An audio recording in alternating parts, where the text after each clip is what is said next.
विद्यार्थी मित्रांनो, आपण ज्या वर्गात बसलेलो आहोत या वर्गामध्ये कोणकोणत्या वस्तू दिसतात तुम्हाला सांगा? फळा, टेबल, खुर्ची. Very good. अजून बसा खाली. फॅन, कपाट, टेबल. व्हेरी गुड, छान.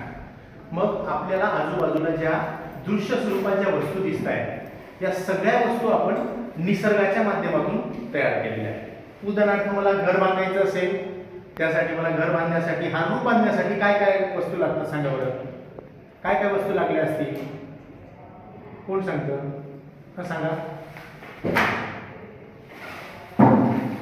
विटा, सिमेंट, वाळू. Very good, very good. अजून विटा, सिमेंट, लोखंड या सगळ्या वस्तू लागल्या असतील ना.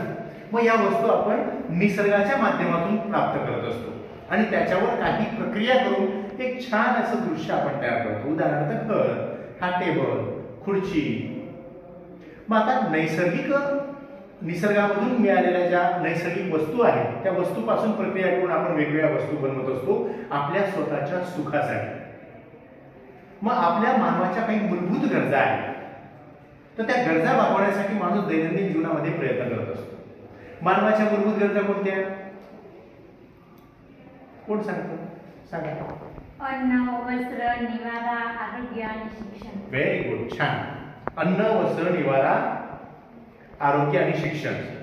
तर विद्यार्थी मित्रांनो, आज आपण नैसर्गिक साधन संपत्ती यातून वनांचे प्रकार हा घटक अभ्यासणार आहोत.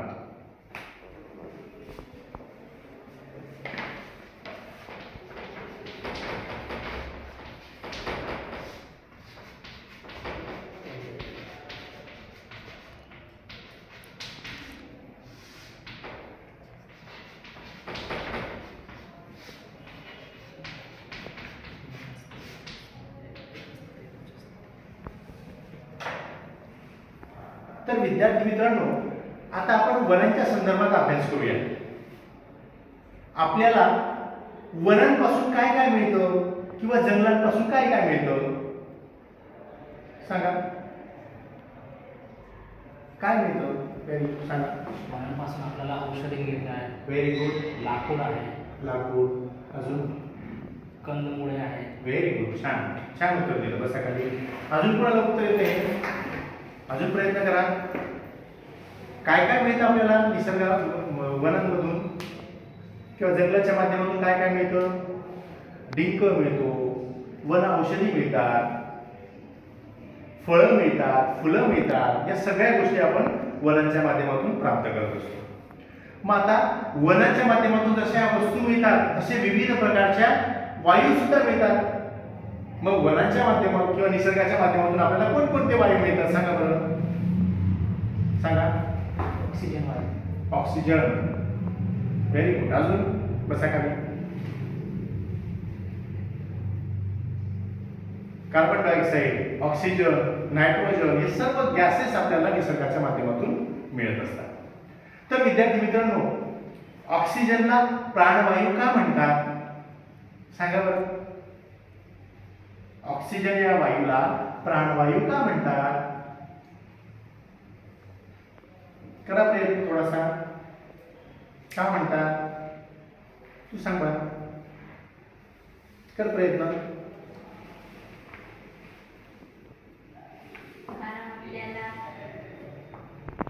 आपण जीवन जगत असतो तिथे नैसर्गिक झाडांमुळे आपल्याला स्वच्छ असते हवा, ऑक्सिजन.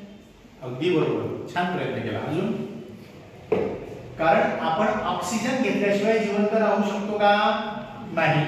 म्हणून ऑक्सिजनला प्राणवायू म्हटलेला आहे.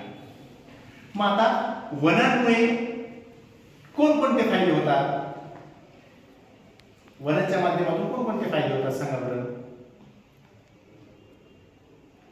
मानवाचं जीवन सुखकर होतं वनांमुळे. वनांमुळे मानवाच्या विविध गरजा भागवल्या जातात. वनांच्या माध्यमातून आपल्याला वनसंपत्ती मिळते. विविध गुरढोरांचा उदरनिर्वाह होतो वनांच्या माध्यमातून.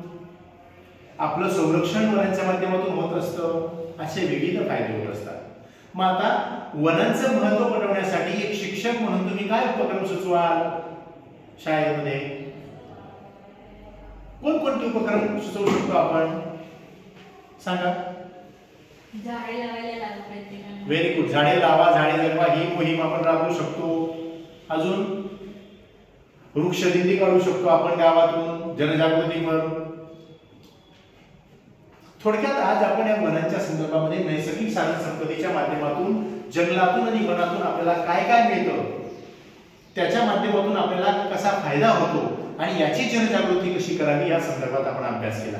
तर विद्यार्थी मित्रांनो, आज आपण नैसर्गिक साधन संपत्ती या घटकातून वनांचे प्रकार हा घटक अभ्यासला.